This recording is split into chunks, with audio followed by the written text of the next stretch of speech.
Hello students, आज की video में हम पढ़ेंगे चैप्टर केमिकल बॉन्डिंग का last topic that is molecular orbital diagram. Class 12 chemical bonding chapter है और इसका लास्ट टॉपिक पढ़ेंगे हम मॉलिक्यूलर ऑर्बिटल डायग्राम। एमओडी क्या होता है? हमने मॉलिक्यूलर ऑर्बिटल्स पढ़े हैं। मॉलिक्यूलर ऑर्बिटल्स में हमने बॉन्डिंग भी पढ़ा है, हमने एंटी बॉन्डिंग भी पढ़ा है। तो बॉन्डिंग और एंटी बॉन्डिंग मॉलिक्यूलर ऑर्बिटल्स को हमें in the order of increasing energies पर अरेंज करना है, इसीलिए हम इसका एमओडी बना सकते हैं। तो एमओडी जब आपने बनाना है तो हमारे पास इसके लिए दो सेट्स हैं। फर्स्ट सेट में हमारे पास मॉलिक्यूल्स हैं lithium molecule, beryllium molecule, boron, carbon and nitrogen. तो मैं पहले इस सेट के लिए आपका इंक्रीजिंग ऑर्डर में अरेंजमेंट मॉलिक्यूलर ऑर्बिटल्स का लिख रही हूँ। मॉलिक्यूलर ऑर्बिटल्स में आपके बॉन्डिंग भी आते हैं और एंटी बॉन्डिंग भी आते हैं। तो इसके लिए हमारा अरेंजमेंट क्या रहता है? Bonding, then anti bonding 1s, bonding 2s, anti bonding 2s, bonding px, bonding py, bonding pz, anti bonding px, anti bonding py and anti bonding pz। तो आपके नेक्स्ट हमारा जो डायग्राम आता है that is for oxygen, fluorine and neon molecule. तो आप जब इनका डायग्राम देखोगे तो आप साथ में इसका डिफरेंस चेक करना कि इसमें चेंज क्या है। तो जब आप चेक करिए सारे का सारा ऑलमोस्ट सेम है, इस जगह पर यहाँ पर डिफरेंट है। आपका जो फर्स्ट सेट वाले ऑर्बिटल में आपकी px और py की जो एनर्जी है वो कम है, so it is written first. और यहाँ पर आपके pz की एनर्जी कम है, so it is written first. So this is the difference, rest is same. सिर्फ आपको ये एनर्जी लेवल जो आपकी लाइन है और मॉलिक्यूलर ऑर्बिटल्स की, ये आपको लर्न होनी चाहिए। अगर आपको ये अच्छी तरह से आती है तो आप बहुत इजीली मॉलिक्यूलर ऑर्बिटल डायग्राम बना सकते हो। सो ये था हमारा लोअर मॉलिक्यूल्स के लिए है और ये है हमारा हायर मॉलिक्यूल्स के लिए। तो मैं आपको दोनों में से एक एक बनाकर दिखाती हूँ कि एमओडी कैसे बनाया जाता है और एमओडी से हमें क्या क्या इंफॉर्मेशन मिलती है। चलिए फर्स्ट विल टेक, मैं इसमें से आपको एग्जांपल ले रही हूँ नाइट्रोजन N2। N2 मॉलिक्यूल कैसे बना? नाइट्रोजन के पास एटॉमिक नंबर है 7, N2 मींस 14 हो गया। अब मुझे 14 इलेक्ट्रॉन्स को अपने इस एनर्जी लेवल में फिल करना है। Sigma 1s2, sigma star 1s2, sigma 2s2, sigma star 2s2, pi 2px2, pi 2py2, then sigma 2pz2। Check करिए कि आप 14 हो गए हैं। 2, 4, 6, 8, 10, 12 एंड 14 इलेक्ट्रॉन्स। तो मैंने 14 इलेक्ट्रॉन्स की यहाँ फिलिंग कर दी है। जो बाकी मेरे ऑर्बिटल्स हैं they will remain as such. इसके अंदर कोई नहीं है, y के अंदर कोई नहीं है। इसी तरह सिग्मा का जो z है वो भी मेरा वैकेंट है। अभी हम इसका डायग्राम बनाएंगे तो देखते हैं कि इसमें क्या क्या आप कर सकते हो। तो इसके लिए जब आपने डायग्राम बनाना है तो आप नाइट्रोजन का अगर एटम लेते हो उसकी आपको कॉन्फ़िगरेशन लिखते हो तो क्या आती है? 1s2, 2s2, 2p3। तो हमें इसमें इसकी भी जरूरत पड़ेगी। तो सबसे पहले मैं मॉलिक्यूलर ऑर्बिटल में मैंने ये दो एटम्स बनाए हैं, फिर ये दो मैंने मॉलिक्यूलर ऑर्बिटल्स बनाए हैं। इन दोनों मॉलिक्यूलर ऑर्बिटल्स में से ये मेरा बॉन्डिंग है और ये मेरा एंटी बॉन्डिंग है। नाइट्रोजन के दोनों एटम्स का 1s चेक करिए, 2 इलेक्ट्रॉन्स हैं, 2 इलेक्ट्रॉन्स की फिलिंग कर दी। बॉन्डिंग में 2 इलेक्ट्रॉन्स हैं, यस। एंटी बॉन्डिंग में 2 हैं, कर दी। तो ये मेरा 1s का कंप्लीट हो गया। अब इसी तरह से हम 2s बनाते हैं। पहले 2 एटम्स बनाए, फिर हमने 2 उसके मॉलिक्यूल्स बनाए। तो अगर आप एटम्स का चेक करते हो 2s2 है, दोनों के 2s2 आपने कर दिया। फिर अगर आप इसके मॉलिक्यूलर ऑर्बिटल वाली देखते हो तो बॉन्डिंग में भी 2 इलेक्ट्रॉन्स हैं, एंटी बॉन्डिंग में भी 2 हैं, तो मैं बॉन्डिंग में भी 2 बना दूंगी और एंटी बॉन्डिंग में भी मैंने 2 बना दिए। तो ये हो गया मेरा, ये 1s का था, ये हो गया मेरा 2s का। अभी मुझे बनाना है p का। तो जब आप p का बनाते हो तो नाइट्रोजन की आप कॉन्फ़िगरेशन देखिए तो यहाँ पर p3 है। मैंने तीनों ऑर्बिटल्स बनाने हैं दोनों नाइट्रोजन के। ये एक नाइट्रोजन का है, ये दूसरे का है। ये उसका px py है, पाई 2px पाई 2py, ये एंटी बॉन्डिंग है। Then sigma star 2pz। इसी तरह यहाँ पर बनेगा आपका सिग्मा 2pz, क्योंकि यहाँ पर इसकी एनर्जी px और py से ज्यादा है तो ये ऊपर आएगा। ये आपका पाई 2px, ये आपका पाई 2py। चलिए, जब आपने एटम का लिखा है तो यहाँ पर आपने p3 लिखा है। सो x में एक गया, y में एक गया, z में भी एक इलेक्ट्रॉन। इसी तरह दूसरे नाइट्रोजन का भी px py एंड pz। ये दूसरे नाइट्रोजन का px py एंड pz। जब आपने मॉलिक्यूलर ऑर्बिटल बनाए हैं तो आप चेक करिए, पाई 2px 2 इलेक्ट्रॉन्स हैं, यस मैंने फिल कर दिए। पाई 2py इसमें भी 2 इलेक्ट्रॉन है। सिग्मा 2pz इसमें भी 2 इलेक्ट्रॉन है। ये बाकी 3 मेरे वैकेंट है क्योंकि मेरे 14 इलेक्ट्रॉन्स की यहाँ तक फिलिंग हो चुकी है। चलिए, उसके बाद मैंने इनको ज्वाइन कर दिया है।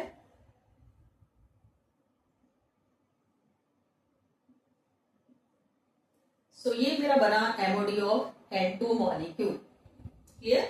सबसे पहले आपने दोनों एटम्स बनाने हैं, हाफ बॉक्स के अकॉर्डिंग इलेक्ट्रॉन्स देखते हैं कि आपके उस ऑर्बिटल के अंदर कितने इलेक्ट्रॉन्स हैं, आपने फिलिंग कर दी। फिर आपने बॉन्डिंग और एंटी बॉन्डिंग के अंदर फिलिंग करनी है। इसी तरह 1s 2s और 2p का आपने ये डायग्राम कंप्लीट किया है। नाउ क्वेश्चन इज कि इस MOD को बनाने के बाद आपको क्या इंपॉर्टेंट इंफॉर्मेशन इसमें से आपको मिल रही है। Now what type of important information we get from MOD? First thing I get from MOD, मुझे मॉलिक्यूल की स्टेबिलिटी का पता चलता है। तो क्या क्या चीजें मुझे पता चलती हैं? First is stability. स्टेबिलिटी को आपने कैसे चेक करना है? स्टेबिलिटी को चेक करने के लिए हमारे पास फॉर्मूला है। We have to calculate the number of bonding and number of anti bonding electrons. ये किसके लिए है? स्टेबिलिटी के लिए। बॉन्डिंग इलेक्ट्रॉन्स कितने हैं? जिनके ऊपर स्टार नहीं है उनको कैलकुलेट करिए। 2 4 6 8 10। Number of bonding electrons 10। Number of anti bondings कितने हैं? 2 and 4।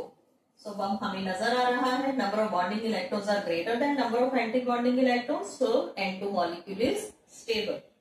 Second is bond order. Bond order क्या होता है? It is the number of bonds present in a molecule. It is number of bonds present in the given molecule. इसका formula क्या है? Half NB minus NA, half 10 minus 6, that is solve करके क्या आता है? 2।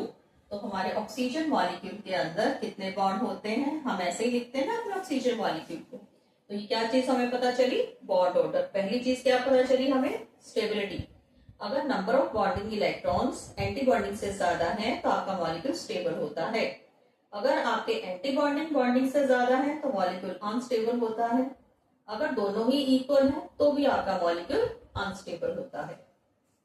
थर्ड चीज आपको क्या पता चलती है? Magnetic character. वो आपने कैसे पता करना है? आपने अपने डायग्राम के अंदर देखिए, क्या आपको इनमें अनपेयर्ड इलेक्ट्रॉन्स नजर आ रहे हैं? चलिए चेक करते हैं। ये ऑर्बिटल में 2 होने चाहिए। Each orbital contain 2 electrons. तो हम देखते हैं कि क्या किसी में 2 से कम है? सभी में 2 है और ये तो पूरे वैकेंट है। It means no unpaired electron. तो जिसमें अनपेयर्ड इलेक्ट्रॉन नहीं होता है वो क्या होता है? आपका डायामैग्नेटिक। अगर अनपेयर्ड इलेक्ट्रॉन है तो वो होता है पैरामैग्नेटिक, अगर नहीं है तो वो होता है डायामैग्नेटिक। फोर्थ चीज हमें क्या पता चलती है? Bond length. Now bond length is inversely related to bond order. जितना भी आपका बॉन्ड ऑर्डर आया है आप उसका रिवर्स कर दो, then you will get bond length. So these are the important informations which we get from the MOD. So ये था हमारा N2 का नाइट्रोजन का molecular orbital diagram. Now we'll discuss molecular orbital diagram of oxygen molecule. Second set, ये first set का था, अभी हम सेकेंड सेट का डिस्कस करेंगे. Molecular orbital diagram of oxygen molecule.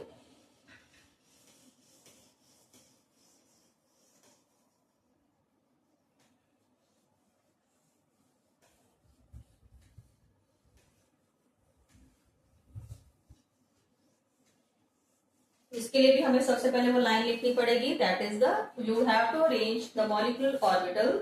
जितने भी आपके पास बॉन्डिंग या एंटी बॉन्डिंग आपके पास मॉलिक्यूलर ऑर्बिटल्स आए हैं उनको आपने इंक्रीजिंग ऑर्डर ऑफ एनर्जीज में अरेंज करना है. तो अभी हम किसका एमओडी बना रहे हैं? ऑक्सीजन का. चलिए सबसे पहले मैं मॉलिक्यूलर ऑर्बिटल्स को अरेंज करती हूँ. फिलिंग भी साथ साथ कर रही हूँ मैं. O2 मीन्स 16 इलेक्ट्रॉन्स की मुझे फिलिंग करनी है. एक ऑक्सीजन का 8, 2 हो गए तो 16. So sigma 1s2, sigma star 2s2, sigma 2s2, sigma star 2s2, sigma 2pz2. साथ साथ काउंट भी करते जाइए कि 16 इलेक्ट्रॉन्स की फिलिंग हमने करनी है. pi 2px2, pi 2py2, then pi star 2px 1, pi star 2py 1, sigma star 2pz vacant. इसके अंदर कोई भी नहीं है. यहां पर मेरे 2 इलेक्ट्रॉन्स रिमेनिंग थे. अब क्योंकि px और py की एनर्जी इक्विवेलेंट होती है तो मैंने उनकी डिस्ट्रीब्यूशन में एक एक इलेक्ट्रॉन्स फिल करा है. चलिए अब हम डायग्राम बनाते हैं. सबसे पहले आप 1s का बनाओगे. अगर आप ऑक्सीजन का आपको कॉन्फ़िगरेशन लिखते हो it is 1s2, 8 atomic number है, 2s2, 2p4. चलिए सबसे पहले हम 1s के ऊपर आते हैं. 1s के एटॉमिक ऑर्बिटल्स भी बना लिए और 1s के मॉलिक्यूलर ऑर्बिटल. एटॉमिक ऑर्बिटल्स में दोनों के एटम्स के अंदर 1s में 2 इलेक्ट्रॉन्स हैं. बॉन्डिंग में 2 हैं, एंटी बॉन्डिंग में भी 2 हैं. तो ये मेरा हो गया 1s का. अब मैं बनाऊंगी 2s का. 2s में भी अगेन देखिए 2 एटॉमिक ऑर्बिटल्स बनाए हैं, 2 मैंने मॉलिक्यूलर ऑर्बिटल्स बनाए हैं. दोनों की 2s में 2 इलेक्ट्रॉन है. दोनों के बॉन्डिंग में भी 2 है 2s में और एंटी बॉन्डिंग में भी 2 है. तो ये मेरा 2s का कंप्लीट हो गया. अब मैं 2p का बनाती हूँ. 2p ये मैंने 3 ऑर्बिटल्स बनाए हैं एक ऑक्सीजन के और ये है 3 ऑर्बिटल्स दूसरी ऑक्सीजन के. देन अब मुझे बनाने हैं मॉलिक्यूलर ऑर्बिटल्स. ये है आपके px py और ये है आपका एंटी बॉन्डिंग. ये sigma star pz, pi star 2py, ये है पाई स्टार 2px, ये है आपका पाई 2px, पाई 2py, सिग्मा 2pz. चलिए अब एटॉमिक ऑर्बिटल्स में पहले देखिए कितने इलेक्ट्रॉन्स हैं? 4. तो सबसे पहले तो मैं हार्ट्स के अकॉर्डिंगली सिंगली अरेंज करूंगी क्योंकि पेयरिंग तो तभी करनी है जब ये हर एक ऑर्बिटल में एक इलेक्ट्रॉन ना आ जाए. अब हर एक में एक एक आ गया है तो मैं यहाँ पर px में मैंने पेयरिंग कर दी तो 4 इलेक्ट्रॉन्स थे. तो ये तो होगी एटॉमिक ऑर्बिटल्स की फिलिंग. अब हम चलते हैं अपने मॉलिक्यूलर ऑर्बिटल्स में. देखिए सिग्मा pz 2 इलेक्ट्रॉन्स हैं बॉन्डिंग में. पाई में 2 इलेक्ट्रॉन्स हैं, इनकी एनर्जी इक्वल है. आपके इसके अंदर भी 2 इलेक्ट्रॉन है. एंटी बॉन्डिंग में आ जाइए, इसके अंदर 1 इलेक्ट्रॉन है, इसके अंदर भी 1 है और ये आपका वैकेंट है. चलिए इसको आप मिला दो. ये आपका कंप्लीट हो गया p ऑर्बिटल का. तो ये भी हमने बना दिया. नेक्स्ट हमें क्या करना है? We have to check the informations. हमें क्या क्या इंफॉर्मेशंस इसमें से मिल रही हैं. सो फर्स्टली हमें क्या करना है? स्टेबिलिटी. Nb कितने हैं इसके अंदर? 10. काउंट करिए. बॉन्डिंग एंटी बॉन्डिंग कितने हैं इसमें? 6. क्लियर? बॉन्डिंग कितने हैं? 10. एंटी बॉन्डिंग कितने हैं इसमें? 6. तो बॉन्डिंग ऑक्सीजन का बना रहे हो आप 10 - 6. सबसे पहले तो हम stability 10 is greater than 6, so it is your molecule is stable. Nitrogen के केस में हमने क्या करा था? बॉन्डिंग हमारे 10 थे, एंटी बॉन्डिंग हमारे 4 थे. तो नाइट्रोजन में हमने बॉन्ड ऑर्डर कितना कैलकुलेट करा था, 3। जब आप इसकी बात करते हो तो इसका बॉन्ड ऑर्डर कितना आता है, 10-4 divided by 2, sorry 10-6 divided by 2। तो आप चेक करो कि ऑक्सीजन और ऑक्सीजन के बीच में कितने बॉन्ड हैं, 2। तो बॉन्ड ऑर्डर हो गया इसका 2। थर्ड चीज हमने क्या देखनी है कि क्या इसके अंदर अनपेड इलेक्ट्रॉन है। चेक करिए जल्दी से। यस, इसके अंदर भी 1 इलेक्ट्रॉन है, इसके अंदर भी 1 इलेक्ट्रॉन है। So it is having unpaired electrons. तो जिसके अंदर अनपेड इलेक्ट्रॉन्स होते हैं, इट इज अनपेड इलेक्ट्रॉन है इसके अंदर, सो इट इज पैरामैग्नेटिक। साथ साथ आप पिछले वाले को भी रिवाइज करते जाइए।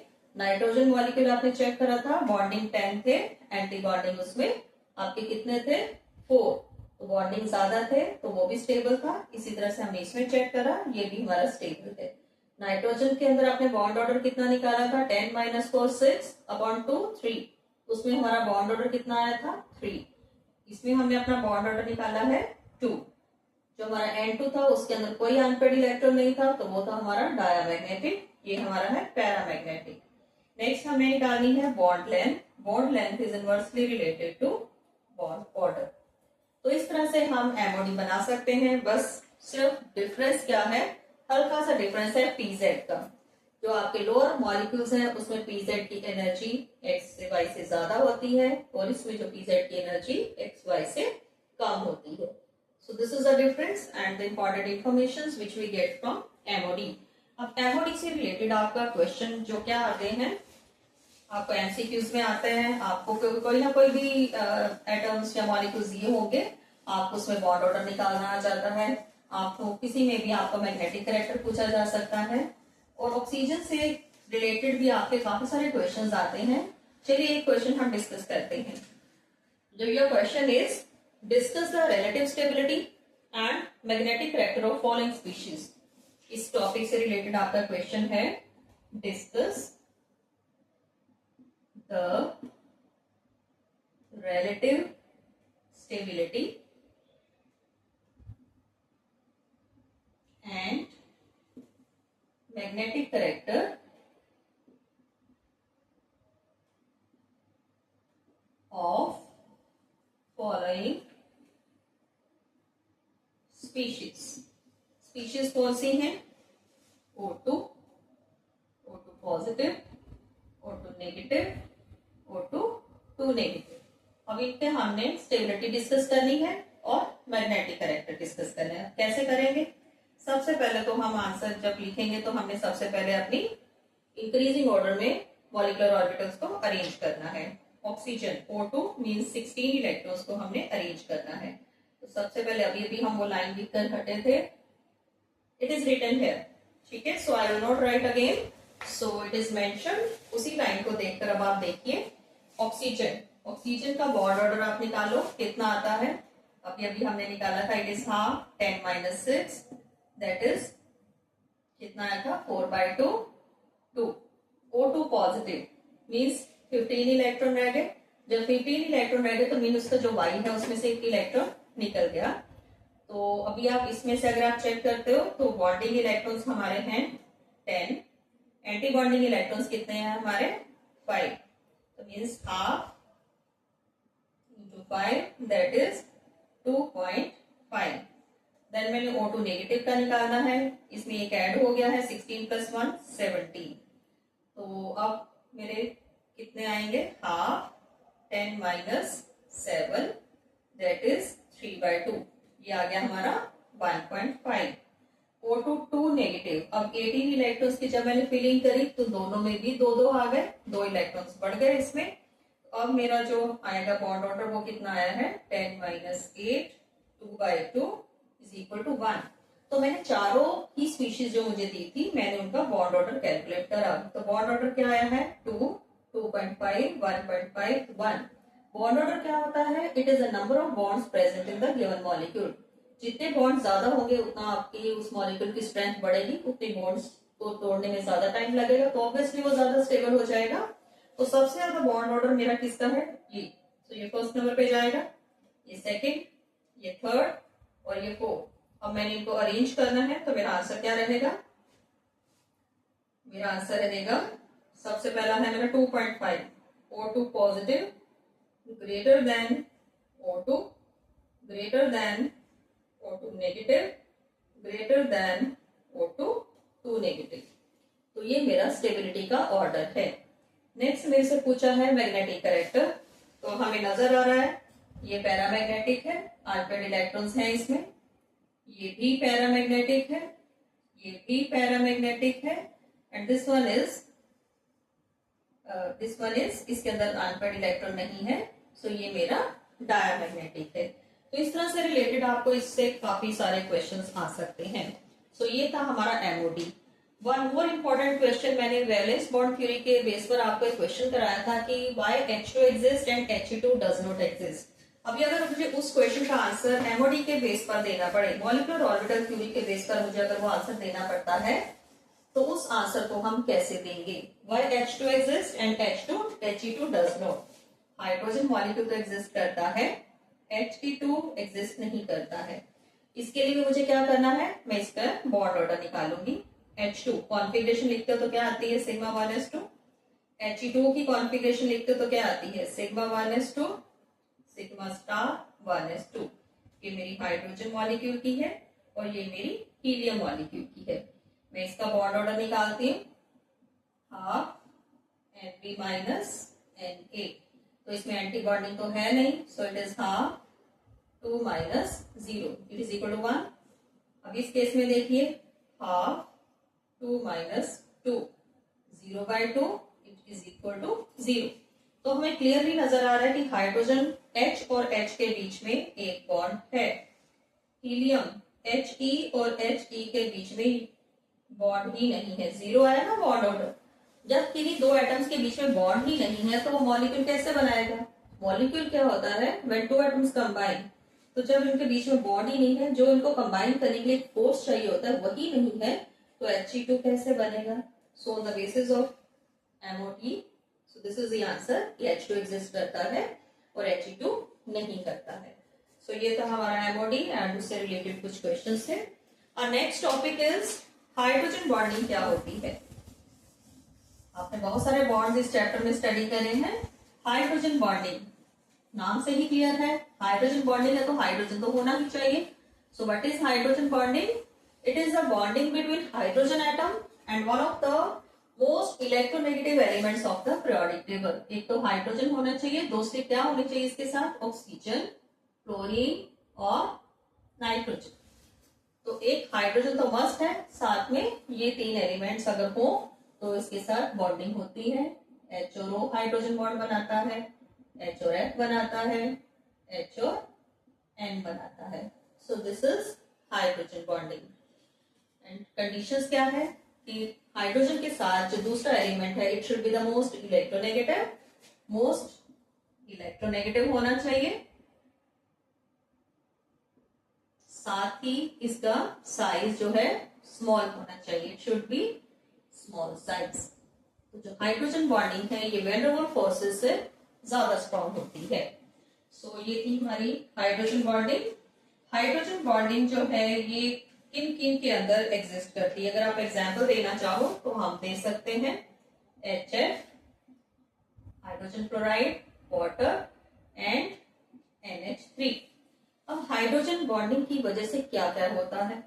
First, hydrogen bonding leads to association. For example, suppose I am taking the example of ethanoic acid. जब दो इथेनॉइक एसिड पास पास आते हैं तो क्या होता है?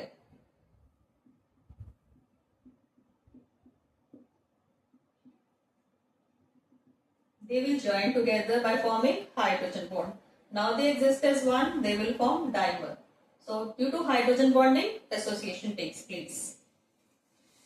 Second, due to hydrogen bonding, the melting point and boiling point of molecules increases because hydrogen bonding leads to strong electrostatic forces of attraction between the molecules. So जिनके अंदर हाइड्रोजन बॉन्डिंग होती है उनका मेल्टिंग एंड बॉइलिंग पॉइंट जो है वो quite high रहता है। थर्ड, हाइड्रोजन बॉन्डिंग क्या है? It also affects a physical state. Physical state को ये कैसे अफेक्ट करता है, इससे रिलेटेड आपका क्वेश्चन आता है, why water is liquid and H2S is gas. Water liquid है, H2S गैस है, क्यों? इसमें हाइड्रोजन और ऑक्सीजन के बीच में हाइड्रोजन बॉन्डिंग हो जाएगी, इसमें हाइड्रोजन और सल्फर के बीच में हाइड्रोजन बॉन्डिंग नहीं होगी, because sulphur is not as much electronegative as that of oxygen. Fourth चीज हमें हाइड्रोजन बॉन्डिंग के बारे में क्या पता चलती है, it also determine the solubility of a substance. कोई भी चीज, कोई भी सब्सटेंस वाटर में सॉल्युबल क्यों होता है, because it form hydrogen bonding. जो आपकी एल्कोहल है, it dissolve in water, alcohol in water, because alcohol form hydrogen bond with water. So ये हमारे कैरेक्टरिस्टिक्स थे हाइड्रोजन बॉन्डिंग से related. Now there are two types of hydrogen bonding. Types of hydrogen bonding, two types. First is intramolecular hydrogen bonding. Intra का meaning क्या होता है, intramolecular, and second is intermolecular. Intra mean same molecule के अंदर hydrogen bonding होगी, इसमें है आपकी टू डिफरेंट मॉलिक्यूल्स, पास पास आते जाएंगे, फिर और आगे पास उसके अंदर हाइड्रोजन होगी। तो इंट्रामॉलिक्यूलर हाइड्रोजन बॉन्डिंग का एग्जांपल हम लेते हैं, हाइड्रोजन बॉन्डिंग इन ऑर्थो नाइट्रो फिनोल। चलिए इसका मैं स्ट्रक्चर बनाती हूँ, ऑर्थो नाइट्रो फिनोल। ये मेरी बेंजीन रिंग है, बेंजीन रिंग के ऊपर जब OH लग जाता है तो उसको हम क्या बोलते हैं, फिनोल। और इस पोजीशन पर NO2 है, तो ये क्या बन गया आपका, ऑर्थो नाइट्रो फिनोल। H और ये O आपस में हाइड्रोजन बॉन्ड बनाएंगे। तो आप ये देख रहे हो, एक ही मॉलिक्यूल के अंदर हाइड्रोजन बॉन्डिंग हुई है, दो डिफरेंट सब्सटेंसेस नहीं थे, एक ही मॉलिक्यूल था। सो it is intramolecular. Intermolecular hydrogen bonding की बात करें तो मैंने आपको यहाँ पर 3 एग्जांपल्स दिए थे, तो अब हम उसमें डिस्कस करते हैं intermolecular hydrogen bonding, that is between the different molecules. Intermolecular hydrogen bonding मैंने आपको 3 एग्जांपल्स दिए थे। So let's take example of HF, H और F, दूसरा आया, दूसरे HF में बन गई, और आया, उसके अंदर बन गई। इस तरह से डिफरेंट HF जो है आपस में कंबाइन होते गए। सेकेंड एग्जाम्पल मैंने आपको वाटर का दिया है, water, this is structure of water, another water comes, इसके अंदर हाइड्रोजन बॉन्डिंग हो गई, और आया, उसके अंदर हाइड्रोजन बॉन्डिंग हो गई। तो इस तरह से बहुत सारे वाटर मॉलिक्यूल्स आपस में ज्वाइन होते जाएंगे। थर्ड एग्जाम्पल मैंने आपको दिया था NH3 फॉर्मेशन, NH3, ये एक अमोनिया है आपका NH3, दूसरा अमोनिया आया, उसका H और इसका N, तो अमोनिया आपस में कंबाइन हो गए। Then again another ammonia comes. तो इस तरह से आप देख सकते हो, this is the hydrogen bonding in the different molecules. So this is called intermolecular hydrogen bonding. So ये थी हमारी टाइप्स ऑफ हाइड्रोजन बॉन्डिंग। अब हमारी जो इसी से रिलेटेड एक क्वेश्चन आता है, why ice float on water. बहुत इंटरेस्टिंग क्वेश्चन है। हम बोलते हैं सॉलिड्स दे आर हार्ड। अब हार्ड चीज है तो भारी भी होंगे, उनकी कुछ डेंसिटी भी रहेगी, तो they should sink. But ice is a solid form of water, it should sink, but why it floats on water. तो आइस जो है, it is made up of so many molecules of water. जब बहुत सारे पानी के molecules पास पास में आते हैं तो कुछ इस तरह का बहुत बड़ा केज लाइक स्ट्रक्चर बन जाता है, in which each water molecule have lot of vacant spaces in it. जब बहुत सारे वैकेंट स्पेसेस इसके अंदर आते हैं तो वॉल्यूम बहुत ज्यादा बढ़ गया। जब वॉल्यूम बढ़ गया, we know density is equal to mass by volume, कि हमें पता है डेंसिटी किसके बराबर होती है, मास बाय वॉल्यूम। अगर आपका वॉल्यूम बढ़ रहा है, जब बहुत बड़ा स्ट्रक्चर बन गया, तो ऑटोमेटिकली उसकी डेंसिटी कम हो जाएगी। तो जब आइस है उसके अंदर बहुत सारे वाटर मॉलिक्यूल्स हैं and they are increasing the volume, तो जब वॉल्यूम बढ़ता जाएगा डेंसिटी कम होती जाएगी। देखने में तो वो आपके सॉलिड चीज है जो आइस है, पर उसकी डेंसिटी बहुत कम होती है, so it floats on water. So this is all about our chapter chemical bonding and molecular structure. This was the last topic of our chapter.